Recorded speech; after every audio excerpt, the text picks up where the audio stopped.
Ce journaliste indien qui dénonçait la corruption a été retrouvé enseveli dans une fosse septique sous une dalle de béton. Il aurait été tué par son cousin. On vous raconte ce drame qui a bouleversé l'Inde. Cet homme s'appelait Mukesh Chandrakar, il avait 32 ans et vivait dans l'état du Chhattisgarh, dans le centre de l'Inde, l'une des régions les plus dangereuses pour les journalistes, gangrénée par la violence et la corruption. Journaliste vidéaste, il publiait notamment ses reportages sur sa chaîne YouTube Bastard Junction qui compte aujourd'hui 170 000 abonnés.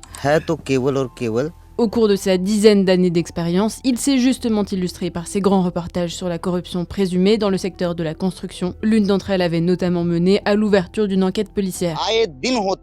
Le 1er janvier, inquiète de n'avoir aucune nouvelle du journaliste, sa famille avait signalé sa disparition. 2 jours plus tard, le 3 janvier, le bornage du téléphone de Mukesh Chandrakar a mis les autorités sur la piste de son corps, dans la ville de Bijapur, près d'une usine. Sous des dalles de béton récemment placées, le corps du journaliste a été retrouvé enseveli dans la fosse septique. Il présentait des traces d'une attaque violente, présumant un meurtre. Le média India Today cite 5 côtes cassées, 15 fractures à la tête, la nuque brisée et le cœur arraché. L'enquête policière a révélé que c'est sur un terrain appartenant à cet homme, son cousin éloigné, Suresh, que le corps disparu a été retrouvé. D'abord en fuite, Suresh Chandrakar a finalement été arrêté ce dimanche. Son frère Ritesh et 2 autres hommes ont quant à eux été écroués ce samedi. Ces 4 hommes sont donc les principaux suspects. Notre enquête a révélé que Ritesh Chandrakar était de la famille de Mukesh et que les deux avaient des contacts fréquents. Le 1er janvier à 20h, ils se sont parlé au téléphone avant de se rendre chez Suresh Chandrakar pour le dîner. Une dispute s'en est suivie lorsque Ritesh a accusé Mukesh d'interférer avec leurs travaux de construction. Ritesh et un autre homme ont ensuite attaqué Mukesh avec une barre de fer,